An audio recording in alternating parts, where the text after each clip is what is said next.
ये आकाशवाणी है। अब आप विशाल शर्मा से समाचार सुनिए।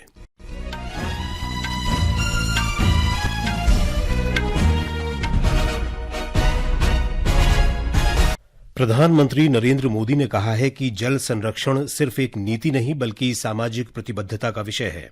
उन्होंने कहा कि ये एक प्रयास और पुण्य कार्य भी है। इस कार्य में उदारता भी है और जिम्मेदारी भी। प्रधानमंत्री आज वीडियो कॉन्फ्रेंस के माध्यम से गुजरात के सूरत में जल संरक्षण पहल जल संचय जन भागीदारी के शुभारंभ कार्यक्रम को संबोधित कर रहे थे। प्रधानमंत्री ने आने वाली पीढ़ियों के लिए टिकाऊ भविष्य सुनिश्चित करने के लिए सभी जल संरक्षण प्रयासों में लोगों की भागीदारी पर जोर दिया।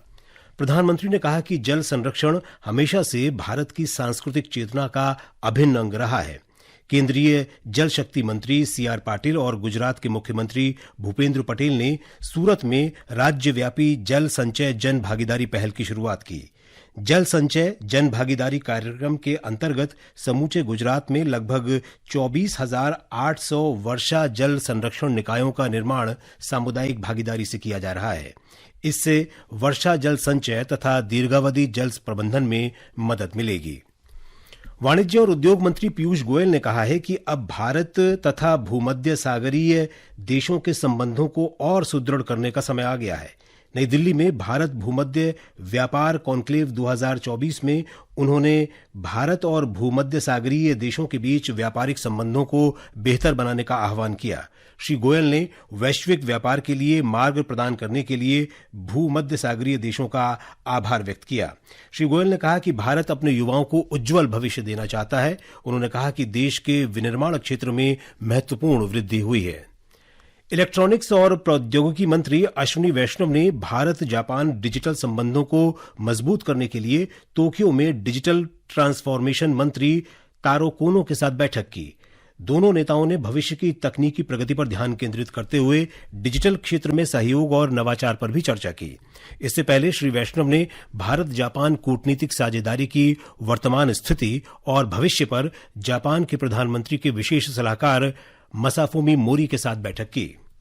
सर्वोच्च न्यायालय ने आरजीकर मेडिकल कॉलेज में कथित वित्तीय अनियमितताओं की केंद्रीय अन्वेषण ब्यूरो सीबीआई से जांच को चुनौती देने वाली संदीप घोष की याचिका पर सुनवाई से इंकार कर दिया है।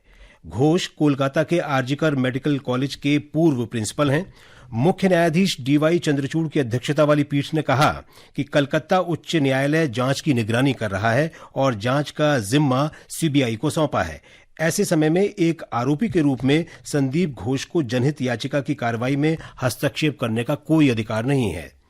बीजू जनता दल के पूर्व राज्यसभा सांसद सुजीत कुमार आज भाजपा में शामिल हो गए। श्री सुजीत नई दिल्ली स्थित पार्टी मुख्यालय में भाजपा नेता और केंद्रीय मंत्री धर्मेंद्र प्रधान, पार्टी महासचिव अरुण सिंह और अन्य की उपस्थिति में पार्टी में शामिल हुए। इससे पहले सुजीत कुमार ने राज्यसभा से इस्तीफा दे दिया था। केंद्रीय कृषि मंत्री शिवराज सिंह चौहान और गृह राज्य मंत्री बंडी संजय कुमार ने खम्मम जिले में बाढ़ प्रभावित लोगों को हरसंभव मदद का आश्वासन दिया है। उन्होंने खम्मम में बाढ़ प्रभावित इलाकों का हवाई सर्वेक्षण किया और पलेरू में सागरबाई नहर में आई दरार का निरीक्षण भी किया।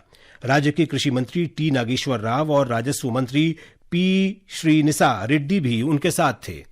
श्री शिवराज सिंह चौहान आज मुख्यमंत्री रेवंत रेड्डी से मुलाकात करेंगे और भारी बारिश तथा बाढ़ से हुए नुकसान पर अधिकारियों के साथ समीक्षा करेंगे। इस बीच मौसम विभाग ने कुछ जिलों के लिए मध्यम से तेज वर्षा की चेतावनी जारी की है। रूस के राष्ट्रपति व्लादिमीर पुतिन ने कहा है कि भारत, ब्राजील और चीन यूक्रेन संकट पर संभावित शांति वार्ता में मध्यस्थ की भूमिका निभा सकते हैं।